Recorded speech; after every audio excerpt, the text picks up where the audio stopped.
Hello everyone. आज का जो हमारा टॉपिक है वो है प्रेजेंट कॉन्टिन्यूअस टेंस के बारे में। आज हम लोग जानेंगे कि प्रेजेंट कॉन्टिन्यूअस टेंस है क्या, इसके क्या रूल्स होते हैं, क्या पहचान होता है। तो आइए बिना देर के हम अपना टॉपिक स्टार्ट करते हैं।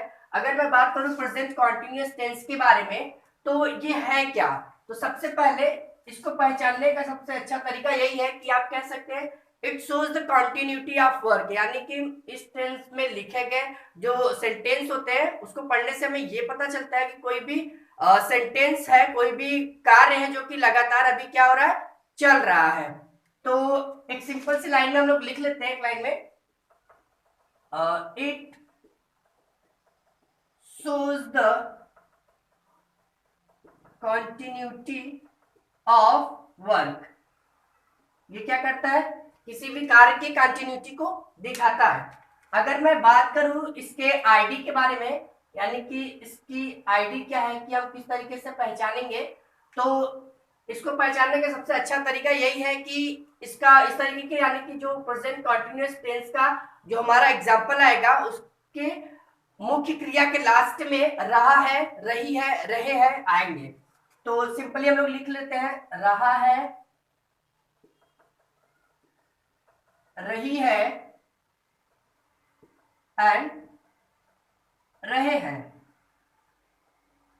प्लस एक्शन, यानी कि एक्शन तो सब में कॉमन है, एक्शन तो रहेगा ही, बिना एक्शन का कोई भी सेंटेंस नहीं होगा, अगर वो होगा भी तो कॉन्टिन्यूअस का नहीं होगा। ठीक है, तो ये हमारा नियम है कि सिंपली क्या है, किसी भी मुख्य क्रिया के लास्ट में रहा है, रही है, अगर रहे हैं होता है और उसमें किसी व्यक्ति द्वारा कोई काम अगर हो रहा है तो वो कौन सा टेंस रहेगा, प्रेजेंट कॉन्टिन्यूअस टेंस। अब हम बात करते हैं रूल्स के बारे में, यानी कि इसमें क्या होते हैं, क्या क्या एलिमेंट्स है जो हमें इसमें यूज करना पड़ेगा। तो सबसे पहले मैं बात करूंगा रूल्स 1 में जो हमारा आएगा हेल्पिंग वर्ब, यानी कि हमें इसमें हेल्पिंग वर्ब क्या यूज करना है, वो चीज हेल्पिंग वर्ब। तो जैसा कि आपको पता है प्रेजेंट कॉन्टिन्यूअस टेंस में हम 3 हेल्पिंग वर्ब यूज करते हैं। पहला होता है हमारा इज, दूसरा होता है एम एंड तीसरा होता है आर। ये 3 हमारे हेल्पिंग वर्ब है जो हमें क्या करना है, प्रेजेंट कंटीन्यूअस टेंस में यूज करना है।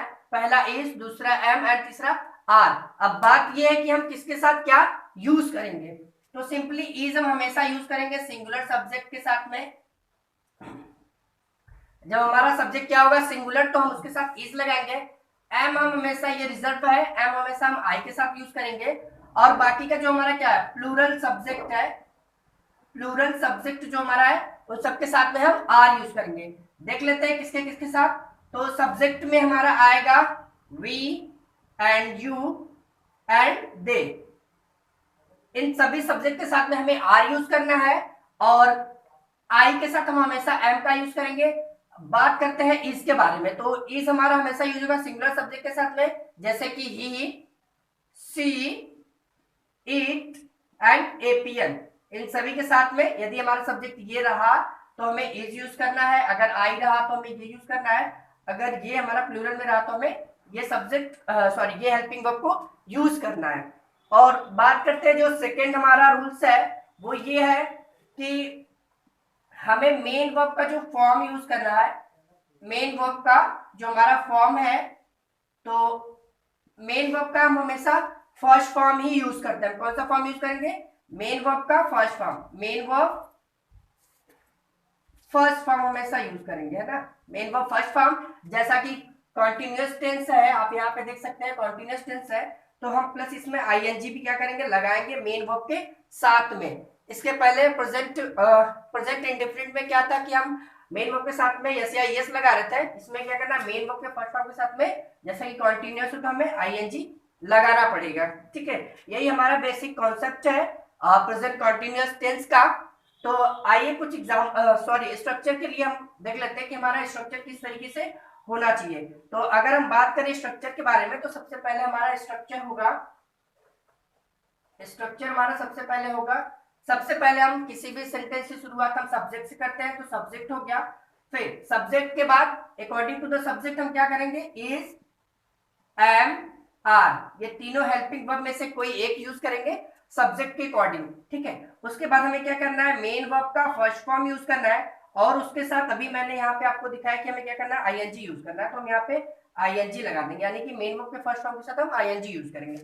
प्लस हमें क्या करना है, ऑब्जेक्ट को यूज कर लेना है, plus other word, at the end of sentence हम फुल स्टॉप लगा देंगे। ठीक है, तो ये हमारा बेसिक क्या है, स्ट्रक्चर है। इसी फॉर्मूले के थ्रू, इसी स्ट्रक्चर के थ्रू हम क्या करेंगे, हिंदी में लिखे गए सेंटेंस को हम इंग्लिश में ट्रांसलेट करेंगे। अगर बात करें एग्जाम्पल के बारे में, तो एग्जाम्पल हमारा एक है,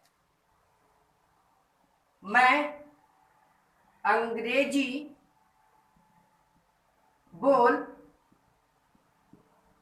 रहा हूं, मैं अंग्रेजी बोल रहा हूं।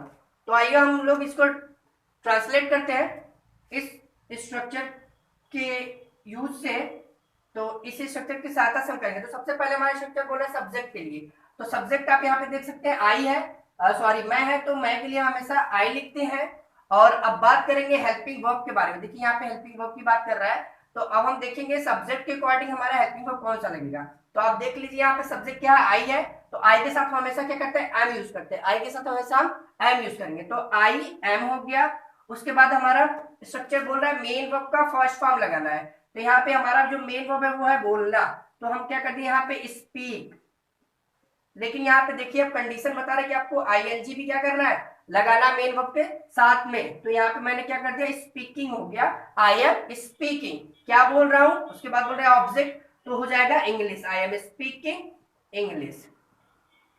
ये हो गया हमारा सेंटेंस कंप्लीट। दूसरे एग्जाम्पल की यदि हम बात करें, तो दूसरा एग्जाम्पल हमारा होगा, वह एक गाना गा रहा है। ठीक है, मेरा ये एक एग्जाम्पल है, वह गाना गा रहा है। तो आप देखिए यहाँ पे वह लिखा है, सब्जेक्ट सबसे पहले मेरा है, तो वह की इंग्लिश हम लोग लिखते हैं ही, अगर पर्सन है तब, यानी कि यदि पुरुष है तो हम ही लिखेंगे, यदि कोई महिला तो हम सी लिखेंगे। तो ही हो गया, ही के साथ हम देखेंगे हमारा हेल्पिंग वर्ब क्या लगेगा, तो ही के साथ हम यहाँ पे देख लेते हैं, ही हमारा यहाँ पे है, ही के साथ हमें इज लगाना है, तो यहाँ पे हो गया इज, ही इज। उसके बाद बोल रहा है स्ट्रक्चर हमारा मेन वर्ब का फॉर्म लिखना है, फर्स्ट फॉर्म, तो गाने गाने को हम क्या बोलते हैं, सिंग, ही इज सिंगिंग हो जाएगा, यहाँ पे सिंग हो गया, और इसमें आईएनजी लगा देना, तो he is singing a song, ये हो गया हमारा पूरा complete, he is singing a song. अब बात करते हैं निगेटिव स्ट्रक्चर के लिए, यानी कि निगेटिव सेंटेंस अगर हमारा आएगा तो किस तरीके से हम करेंगे निगेटिव के लिए। तो निगेटिव सेंटेंस के लिए सिंपली हमें क्या करना है, निगेटिव के लिए, तो इसमें क्या आएगा, नहीं शब्द आएगा, निगेटिव में नहीं शब्द आता है हिंदी में, तो इस नहीं शब्द की हम इंग्लिश क्या लिखेंगे, नॉट लिखेंगे, यानी कि इस नए शब्द की इंग्लिश हमें नॉट लिखनी पड़ेगी। ठीक है, तो ये हम करेंगे। तो सबसे पहले हम अपना देख लेते हैं स्ट्रक्चर की, हमारा स्ट्रक्चर क्या होगा। तो स्ट्रक्चर सबसे पहले हम लिख लेते हैं यहाँ पे, स्ट्रक्चर आप ध्यान से देखेंगे कि किस तरीके से क्या करना है। तो जैसा कि नेगेटिव है, तो सबसे पहले सब्जेक्ट लिख लेते हैं, फिर सब्जेक्ट के बाद हमें हेल्पिंग वर्ब लिखना होता है, तो हमने हेल्पिंग वर्ब लिख लिया, इज, एम, एंड लास्ट हमारा आर। उसके बाद हमें क्या करना पड़ता है, मेन वर्ब का फॉर्म, सॉरी नेगेटिव है तो हम हेल्पिंग वर्ब के जस्ट बाद, इन तीनों के जस्ट बाद हमें नॉट लगाना पड़ेगा, ये हमने रख दिया नॉट। उसके बाद मेन वर्ब का फॉर्म हम यूज करेंगे फर्स्ट फॉर्म, तो मेन वर्ब का फर्स्ट फॉर्म हमने लगाया, इसके साथ कंडीशन बोल रहा था कि आईएनजी लगाना पड़ेगा कंटिन्यूअस है इस वजह से। उसके बाद हमें क्या करना पड़ेगा, ऑब्जेक्ट लगाना पड़ेगा, प्लस अदर वर्ड, लास्ट में फुल स्टॉप। ये हमारा बेसिक स्ट्रक्चर है निगेटिव के लिए, और इसी के थ्रू हम जो निगेटिव है हमारे सेंटेंस आएंगे, हम उसको इंग्लिश में क्या करेंगे, ट्रांसलेट करेंगे। तो हम देख लेते हैं कि एग्जाम्पल, तो एग्जाम्पल हमारा हो गया पहला, जैसे तुम बाजार नहीं जा रहे हो। ठीक है, ये हमारा निगेटिव सेंटेंस है, और मैंने बताया कि अगर कहीं पर भी नहीं शब्द आएगा तो उसकी अंग्रेजी हम यहाँ पे नॉट लिखेंगे। तो आइए हम इसको क्या करते हैं, ट्रांसलेट करते हैं सबसे पहले। तो अब देख लेते हैं, सबसे पहले हमारा सब्जेक्ट है, तो इस सब्जेक्ट की हम इंग्लिश क्या लिखेंगे, यू लिखेंगे, अकॉर्डिंग टू यू, यानी कि इसी सब्जेक्ट के अकॉर्डिंग हम देखेंगे यहाँ पे हमारा क्या लगेगा, हेल्पिंग वर्ब आर लगेगा। आप यहाँ पे देख सकते हैं यू है, यू के अकॉर्डिंग हम क्या लिखेंगे, यहाँ पे आर रखेंगे, तो यू आर हो गया। और मैंने स्ट्रक्चर में लिखा है हेल्पिंग वर्ब के जस्ट बाद हमें नॉट लगाना है, तो ये हमारा हेल्पिंग वर्ब है, हमें तुरंत नॉट लगाना है। तो यू आर नॉट हो गया। उसके बाद बोला मेन वर्ब का फर्स्ट फॉर्म, हमारा मेन वर्ब है यहाँ पे जाना, तो गो हो गया। अब गो के अकॉर्डिंग हमें आईएनजी भी लगाना है, तो आईएनजी हो जाएगा गोइंग। तो you are not going to market. ये हमारा एक सिंपल सा स्ट्रक्चर है नेगेटिव के लिए, ठीक है। बस इसी तरीके से आप बस सिंपली रूल्स को फॉलो करिए, बहुत इजीली है, आप आसानी से सीख जाओगे। अब बात करते हैं इंटरोगेटिव सेंटेंस के लिए, कि अगर इंटरोगेटिव सेंटेंस हमारा आ गया, इंटरोगेटिव सेंटेंस, इंटरोगेटिव सेंटेंस, ठीक है, सॉरी इंटरोगेटिव के लिए, तो हम किस तरीके से इसको हम करेंगे। तो सबसे पहले हम इंटरोगेटिव पे देखेंगे यस या नो टाइप। इट मींस जिसमें हेल्पिंग वर्ब सबसे पहले आएगा। यस या no type means helping verb come first, है ना, इन अ सेंटेंस। तो आप लिखेंगे हम helping verb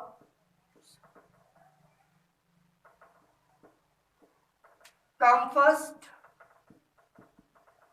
in sentence. Clear है, यानी कि यस या नो टाइप वाले में क्या होगा, हमारा हेल्पिंग वर्ब सबसे पहले आएगा। चलिए हम इसके स्ट्रक्चर को देख लेते हैं। तो अगर हम स्ट्रक्चर की बात करें, जैसा कि अभी मैंने बताया, यहाँ पे लिखा भी है helping verb come first in a sentence. तो हमारा सबसे पहले तीन हेल्पिंग वर्ब है। तो स्ट्रक्चर हमारा हो जाएगा, बहुत ही सिंपली है, बस ध्यान से आपको देखना है और समझना है, ठीक है। तो हेल्पिंग वर्ब हमारा हो गया इज, एम, आर, ठीक है। उसके बाद हमें क्या करना है, सब्जेक्ट लिख देना है, सब्जेक्ट हो गया, ठीक। प्लस उसके बाद हमें क्या करना है, हमें लिखना पड़ेगा मेन वर्ब का फर्स्ट फॉर्म, ठीक है। मेन वर्ब का फर्स्ट फॉर्म के साथ हमें क्या करना है, आईएनजी लगा देना पड़ेगा, ठीक है। प्लस उसके बाद ऑब्जेक्ट हो जाएगा, प्लस अदर वर्ड, लास्ट में हमें क्या करना पड़ेगा, क्वेश्चन वर्ड लगा देना पड़ेगा, क्योंकि हमारा क्या इंटरोगेटिव सेंटेंस है, इसलिए हम क्या करेंगे, क्वेश्चन वर्ड लगा देंगे, ठीक है। समझ में आया। अब हम देखते हैं कि एग्जाम्पल। तो अगर हम एग्जाम्पल की बात करें, जैसे मैंने एक लिख दिया, क्या क्या राहुल एक पत्र लिख रहा है, लिख रहा है। तो ये हमारा है इंटरोगेटिव सेंटेंस, यस या नो टाइप का। तो सिंपली हम इसको ट्रांसलेट करते हैं। तो यस या नो टाइप का यदि है आपका सेंटेंस कॉन्टिन्यूअस में, प्रेजेंट कॉन्टिन्यूअस में, तो अगर क्या शब्द सबसे पहले आया, यानी कि क्वेश्चन वर्ड अगर सबसे पहले आ रहे सेंटेंस में, तो हम इसकी अंग्रेजी नहीं लिखते हैं। इसके स्थान पे हम क्या करते हैं, हेल्पिंग वर्ब को यूज करते हैं और सब्जेक्ट के अकॉर्डिंग यूज करते हैं। तो आप यहाँ पे देख सकते हैं, सब्जेक्ट हमारा यहाँ पे क्या है, सिंगुलर है, नाम, सॉरी नाम है। तो नाम के साथ हम क्या करते हैं, आप यहाँ पे देख लीजिए, एपीएन का मतलब है एनी पर्सन नेम, किसी व्यक्ति का नाम, तो हमें इज यूज करना पड़ेगा। तो यहाँ पे मैंने लगा दिया इज, ठीक है। उसके बाद हमें क्या बोल रहा है, हमारा स्ट्रक्चर सब्जेक्ट के लिए, तो सब्जेक्ट यहाँ पे मेरा राहुल है, इज राहुल हो जाएगा, ठीक है, इज राहुल। उसके बाद बोल रहा है मेन वर्ब का फर्स्ट फॉर्म, तो हो जाएगा, यहाँ पे मेरा फर्स्ट फॉर्म है लिखना, इज राहुल राइटिंग, ये राइट था, एनजी हम लोग लगा देंगे, राइटिंग अ लेटर, एक पत्र को लेटर, ठीक है। तो राइटिंग अ लेटर, तो हो जाएगा is Rahul writing a letter, और लास्ट में हम क्वेश्चन वर्ड लगा देंगे, ठीक है। अब बात करें कि अगर इसी में क्या आ जाए, नेगेटिव सेंटेंस, यानी कि इसी में आ जाए क्या राहुल एक पत्र नहीं लिख रहा है, तो हमें सिंपली कुछ नहीं करना है, बस हमें यहाँ पे जो सब्जेक्ट है उसके बाद हमें नॉट लगा देना है, सब्जेक्ट के जस्ट बाद नॉट लगा देना, उसके बाद मेन वर्ब लिखेंगे, ठीक है। तो इस तरीके से हमारा ये सेंटेंस जो है वो हो जाएगा निगेटिव के सेंस में। किसके सेंस में, निगेटिव के सेंस में हमारा हो जाएगा इज राहुल नॉट हो जाएगा। आप यहाँ पे देख सकते हैं सब्जेक्ट के बाद नॉट है, तो सब्जेक्ट और not, is Rahul not writing हो जाएगा यहाँ पे राइटिंग अ लेटर। क्लियर है, बहुत ही सिंपल है, और आपको लास्ट में क्वेश्चन वर्ड लगा देने, ठीक है। अब बात करते हैं इंटेरोगेटिव में सेकंड जो हमारा आता है, इंटेरोगेटिव में ही हमारा जो सेकंड आता है वो है WH फैमिली टाइप, ठीक है। तो सबसे पहले अब हम बात करेंगे WH फैमिली, मतलब कि अगर इस तरीके का जो हमारा इंट्रोगेटिव सेंटेंस आ जाए तो हम क्या करेंगे, WH फैमिली के लिए, ठीक है, WH फैमिली के लिए, ठीक है। तो सिंपली अब हम करते क्या है, WH फैमिली में सबसे पहले होता क्या है कि इसमें क्या होता है, हमारे क्वेश्चन वर्ड सबसे पहले आते हैं, ठीक है, जो हमारे क्वेश्चन, ठीक है, वर्ड कम फर्स्ट, ठीक है, कम फर्स्ट इन सेंटेंस, यानी कि क्वेश्चन वर्ड सबसे पहले आएंगे किसमें, सेंटेंस में, इंग्लिश में, ठीक है, इंग्लिश में। लेकिन हिंदी में क्या होगा, बीच में आएगा। हिंदी में हमारा जो सेंटेंस रहेगा वो बीच में आएगा, जो हमारा इंटरोगेटिव सेंटेंस है, यानी कि जो वर्ड्स है, ठीक है। तो आप इसका स्क्रीनशॉट अगर लेना चाहे तो आसानी से स्क्रीनशॉट भी इसका ले सकते हैं, जिससे आपको हेल्प मिले। तो अभी मैं इसको इरेज कर दे रहा हूँ, क्योंकि पेज मेरे पास है नहीं, तो हमें इरेज करना पड़ेगा, ठीक है। तो सिंपली मैं इसको इरेज कर दे रहा हूँ, और आप बहुत ही ध्यान के साथ देखेंगे कि क्या क्या कैसे कैसे करना है, ठीक है। तो चलिए अब बात करते हैं हम स्ट्रक्चर के बारे में, यानी कि हमारा जो सेंटेंस था वो था WH फैमिली टाइप का, जो हमारा था इंटरोगेटिव था, ठीक है, WH फैमिली टाइप का, है ना, ये था। और इसमें क्या होगा, हमारा जो क्वेश्चन वर्ड है वो सबसे पहले आएंगे सेंटेंस में, इंग्लिश में, हिंदी में बीच में आएंगे, ठीक है। तो इसका स्ट्रक्चर हम देख लेते हैं सबसे पहले, ठीक है, स्ट्रक्चर, ठीक है। स्ट्रक्चर में हमारा क्या रहेगा, सबसे पहले क्वेश्चन वर्ड रहेंगे, ठीक है। अभी मैंने कहा कि इंग्लिश में क्वेश्चन वर्ड सबसे पहले आएंगे। क्वेश्चन वर्ड के बाद हमें हेल्पिंग वर्ब लगाना पड़ता है, इज, एम, आर, तीन हमारे पास हेल्पिंग वर्ब है। प्रेजेंट कंटीन्यूअस में हम तीन हेल्पिंग वर्ब यूज करते हैं, इज, एम एंड आर, ठीक है। उसके बाद हम क्या करते हैं, सब्जेक्ट लगाएंगे, ठीक है। सब्जेक्ट लगाने के बाद हमें क्या करना है, मेन वर्ब का फर्स्ट फॉर्म लगाना है, और इसके साथ हम क्या करेंगे, आईएनजी लगाना है, ठीक है, क्योंकि कॉन्टिन्यूअस है, मेन वर्ब के साथ में आईएनजी लगता है, ठीक है। उसके बाद हमें क्या करना है, ऑब्जेक्ट लगा देना है प्लस अदर वर्ड, और एंड ऑफ सेंटेंस हम क्या करेंगे, क्वेश्चन वर्ड लगा देंगे। क्लियर है, इंटरोगेटिव है इसलिए क्वेश्चन वर्ड को हमें नहीं भूलना है। कितने लोग होते हैं ये क्या करते हैं, पूरा ट्रांसलेशन तो सही करेंगे, लास्ट में क्वेश्चन वर्ड भूल जाते हैं, ठीक है। तो आप ऐसी गलती नहीं करेंगे, क्लियर है। तो अब बात करते हैं हम एग्जांपल्स के बारे में। तो एग्जांपल हमारा जो होगा, सबसे पहला जो है एग्जांपल की अगर हम बात करें, ठीक है, जैसे वह बाजार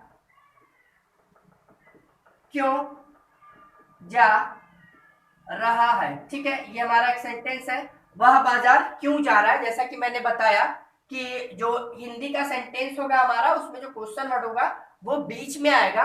तो हिंदी में अगर क्वेश्चन वर्ड बीच में आ रहा है तो हमें करना क्या, सिंपली हम इस क्यों शब्द की अंग्रेजी सबसे पहले लिखते हैं, यानी कि इसकी अंग्रेजी में क्या करेंगे, सबसे पहले लिखेंगे, ठीक है। तो क्या हो जाएगा हमारा, वाई, हम लिखेंगे वाई, ठीक है, वाई। उसके बाद बोल रहा है हमारे स्ट्रक्चर की आपको हेल्पिंग वर्ब लगाना है, हेल्पिंग वर्ब आप लगाएंगे, ठीक है, सब्जेक्ट के अकॉर्डिंग, सब्जेक्ट के अकॉर्डिंग आप क्या करेंगे, हेल्पिंग वर्ब लगाएंगे। तो सब्जेक्ट हमारा सिंगुलर है तो यहाँ पे इज लगेगा, ठीक है, वाई इज। उसके बाद क्या बोल रहा है सब्जेक्ट के बारे में, तो वाई इज ही हो गया, ठीक है, सब्जेक्ट। उसके बाद बोल रहा है मेन वर्ब का फर्स्ट फॉर्म, तो गो हो गया, लेकिन बोल रहा है इसके साथ आईएनजी भी, तो हमें आईएनजी सिंपली लगा देना, ठीक है, why is he going to market, ये सिंपली हमारा हो गया कंप्लीट, और लास्ट में क्वेश्चन वर्ड हम लगा देंगे, क्लियर है।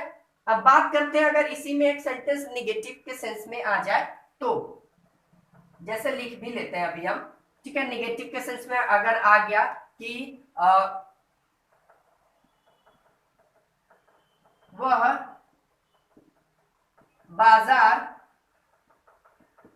क्यों नहीं जा रहा है, ठीक है। मैं एक सेंटेंस बार बार क्यों ले रहा हूं, क्योंकि आपको इजीली समझ में आ जाए कि इस वाले सेंटेंस में क्या चेंजेस हुआ और इस वाले में क्या चेंजेस हुआ, आपको आसानी से समझ में आ जाए, इसलिए मैं क्या कर रहा हूं, बार बार एक ही सेंटेंस ले रहा हूं, ठीक है। तो अभी देखिए यहाँ पे क्यों भी शब्द है और नहीं भी शब्द है, ठीक है। तो इसके लिए हमें सिंपली क्या करना पड़ेगा, हमारा जो स्ट्रक्चर है, सब्जेक्ट के बाद हमें क्या करना है, नॉट लगा देना, ठीक है, ये हमारा सब्जेक्ट है, इसके बाद हमें क्या करना है, नॉट लगा देना। उसके बाद फिर से रिटर्न हम आ जाएंगे मेन वर्ब के फॉर्म के बाद, आगे का जितना हम वैसे ही लिख लेंगे, क्लियर है। तो आइए हम इसको क्या करते हैं, ट्रांसलेट करते हैं। तो ये क्यों, अभी मैंने बताया कि अगर हिंदी में हमारा कोई भी सेंटेंस है तो हम उसकी इंग्लिश सबसे पहले लिखेंगे, तो हो गया ये हमारा क्यों है, तो वाई हो गया। अब अकॉर्डिंग टू सब्जेक्ट हम क्या करेंगे, क्या लगाएंगे, वो हम देख लेते हैं। तो हमारा सिंगुलर सब्जेक्ट है, सिंगुलर सब्जेक्ट के साथ हम इज यूज करते हैं, तो वाई इज हो गया। उसके बाद बोल रहा है सब्जेक्ट के लिए, हमारा जो स्ट्रक्चर वो बोल रहा है सब्जेक्ट के लिए, तो ही हो गया, वाई इज ही। उसके बाद देखिए इसमें नहीं शब्द आया है तो हमें नॉट लिखना पड़ेगा, why is he not, clear है, सब्जेक्ट के बाद हमें नॉट लगाना पड़ेगा। उसके बाद मेन वर्ब का फर्स्ट फॉर्म गोइंग, ठीक है, why is he not going to market, clear है। तो ये था हमारा आज का टॉपिक, प्रेजेंट कॉन्टिन्यूअस के मतलब प्रेजेंट कॉन्टिन्यूअस टेंस से रिलेटेड, ठीक है, कि प्रेजेंट कॉन्टिन्यूअस टेंस में यदि हिंदी में सेंटेंस आया है तो हम किस तरीके से उसको हिंदी में ट्रांसलेट करेंगे, ठीक है। तो आज के लिए इतना ही था, ठीक है। अगर आपको कोई डाउट्स होगा तो आप क्या करेंगे, कमेंट में हमें लिख के बताएंगे, ठीक है। तो आई होप आपको अच्छे से समझ में आ गया होगा, ठीक है। मिलते हैं नेक्स्ट वीडियो में, आज के लिए इतना ही, ठीक है। Bye bye everyone, take care.